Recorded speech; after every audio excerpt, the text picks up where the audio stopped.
শ্রমিক কর্মচারীদের অনির্দিষ্টকালের কর্মবিরতির জেরে সংকট আরও বাড়ল চট্টগ্রাম বন্দরে।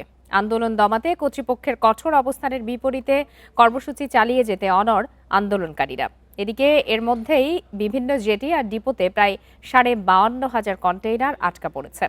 বহির্নোঙরে খোলা পণ্য নিয়ে ভাসছে 142টি জাহাজ।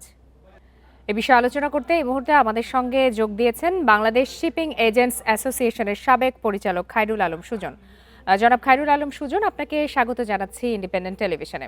এই যে কর্মবিরতি চলছে গত কয়েকদিন ধরে চট্টগ্রাম বন্দরের মতো জায়গায়, সেক্ষেত্রে আপনার কি মনে হয় শ্রমিক কর্মচারীরা কি সরকার বা ব্যবসায়ীদের চাইতে বেশি শক্তিশালী কিনা?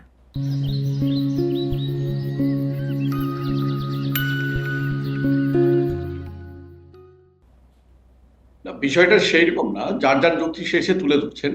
আমরা চাই যে আলোচনার মাধ্যমে জিনিসটা সমাধান হোক, কারণ এভাবে অচল অবস্থা আমাদের অর্থনীতিকে একটি অনিশ্চয়তার দিকে ঠেলে দিচ্ছে। এই অনিশ্চয়তা থেকে বেরোয় আসার জন্য একটি সুন্দর একটা আলোচনার মাধ্যমে কিন্তু একটা সমাধান হতে পারে। আমরা কোনো মতেই চাই না যে আমাদের এই অচল অবস্থা ওদের থেকে, যারা আমরা আমদানি এবং রপ্তানি বাণিজ্যের সাথে জড়িত আছি, বিশেষ করে যারা তৈরি পোশাক শিল্প, যারা বারবার বলছেন তাদের যে 11,000 কন্টেনার ইতিমধ্যে আপনার রপ্তানি পণ্য আটকা আছে, এগুলো রপ্তানিজাত করা যাচ্ছে না, জাহাজে তোলা যাচ্ছে না, সেই বিষয়টা নিয়ে তারা খুবই কনসার্ন আছে। সেই বিষয়টা নিয়ে আমরা এটাকে প্রাধান্য দিতে চাচ্ছি, কারণ আমাদের এই রপ্তানির উপরে আমাদের নির্ভর করছে আমাদের বিশাল, আমাদের যারা বিনিয়োগকারী আছে, দেশীয় বিনিয়োগকারী, বিদেশি বিনিয়োগকারী, তারা কিন্তু সবাই তাকিয়ে আছে আমাদের এই এই যে রপ্তানি পণ্যগুলো যথাসময় যদি পৌঁছাতে না পারে, তারা কিন্তু বিশাল ক্ষতির সম্মুখীন হবে। আবার এই রপ্তানি পণ্যের যে কাঁচামালগুলো, সেগুলো কিন্তু বন্দরে এবং বিভিন্ন জায়গায় কিন্তু সেগুলো আটকা পড়ে আছে আজকে কয়েকদিন ধরে। তাতে করে যে এটার যে বাজার মূল্য দিয়ে এটা বিচার করা যাবে না, বিচার করতে হবে এটা সার্বিক যে এটার ক্ষতি, সেই ক্ষতি আমাদেরকে কিভাবে পুষিয়ে নিতে হবে সেই বিষয়টার উপরে। দেখেন, সামনে আমাদের নির্বাচনের একটি দীর্ঘ বন্ধ আছে। রোজার মধ্যে কিন্তু কাজ তুলনামূলক অনেক কমে যায়, তারপর রোজার মাঝখানে পরে আবার একটা বন্ধ আছে। রোজার পণ্য ইতিমধ্যে অনেকখানি চলে আসছে, বাকিগুলো যারা কন্টেনার আসছে সবগুলো পণ্য কিন্তু সব আটকা অবস্থা আছে। অতএব এই যে একটা অচল অবস্থা, এই অচল অবস্থা থেকে আমাদেরকে বেরিয়ে আসতে হবে।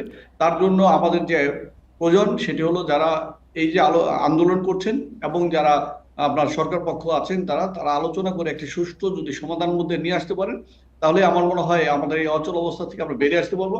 এবং আমাদের কার্যক্রম যদি স্বাভাবিক হয়, আমাদের অর্থনীতিতে কিন্তু এই যে একটি স্থির অবস্থা যে চলছে, তাতে নিঃসন্দেহে আমরা বেরিয়ে আসতে পারবো। আপনার কথা যৌক্তিক, কিন্তু বন্দরের জন্য কোনটা ভালো সেই সিদ্ধান্ত তো সরকার পক্ষ থেকেই স্বাভাবিকভাবে নেয়ার কথা। সেই সিদ্ধান্তে শ্রমিক কর্মচারীদের এত আপত্তি কেন বলে আপনার মনে হয়?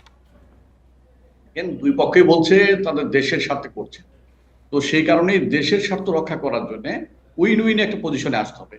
সেটিকে অবশ্যই নিজস্বটাকে উইন উইন পজিশনে আনতে হবে, যেটা দেশের স্বার্থে যারা বন্দর ব্যবহার করছেন এবং বন্দর পরিচালনার সাথে যারা জড়িত আছেন, বিভিন্ন ধরনের জাহাজ, যেমন আমরা যারা জাহাজ ব্যবসায়ী আছি, আমাদের সাথে আলোচনায় বসতে পারেন। যারা শ্রমিক বন্দরের সাথে জড়িত আছেন, তারপরে যারা কর্মচারী আছেন বন্দরের, ইভেন আমাদের যারা সরকারি নীতি নির্ধারণ আছে, সবাই মিলে যদি পক্ষ হয়ে যদি বসেন এবং কাদেরকে দিলে ভালো হবে, না দিলে কি ধরনের ক্ষতি হবে, সব বিষয়গুলো যদি সেখানে তুলে ধরা হয় এবং একটি তুলনামূলক যদি আলোচনার একটা বিষয়বস্তু সারমর্ম নিয়ে যদি আমরা দীর্ঘক্ষণ আলাপ করে যদি একটা সমাধানে আসতে পারি, তাহলে কিন্তু উভয় পক্ষ আমরা আমরা লাভবান হতে পারি। আমরা যেরকম চাই যে সেক্ষেত্রে আপনারা যারা রয়েছেন বা ব্যবসায়ীরা যারা রয়েছেন, যাদের পণ্য এখনো হাজার হাজার পণ্য আটকে আছে, তারা এখন পর্যন্ত কোনো ধরনের উদ্যোগ নিচ্ছেন কিনা এই আলোচনায় বসার জন্য?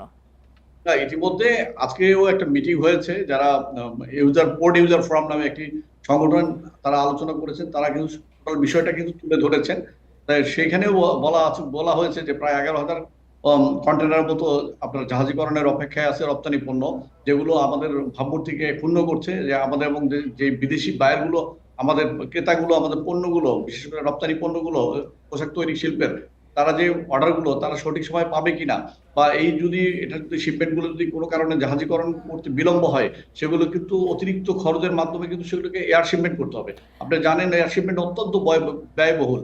এবং এই নিঃসন্দেহে সেক্ষেত্রে কি ক্রয়াদেশ বাতিল হওয়ার কোনো ধরনের আশঙ্কা রয়েছে কিনা আপনাদের?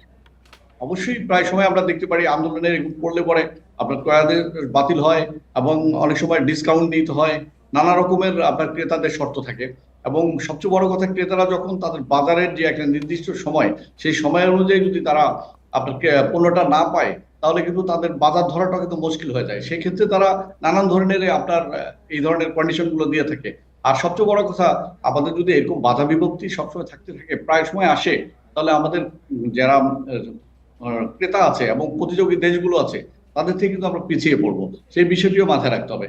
তো আমরা চাই যে এটির একটি দীর্ঘস্থায়ী একটি সমাধান হোক এবং এই অচল অবস্থা থেকে আমরা বেরিয়ে আসি, আমাদের কার্যক্রম স্বাভাবিক হোক। আপনি জানেন চট্টগ্রাম বন্দরের পুরো বন্দরে প্রায় অচল আছে, আরএস জেটি ছাড়া, যেটা প্রাইভেট একটি ডিপো আছে, সেটি ছাড়া প্রায় সব পুরোটাই অচল আছে।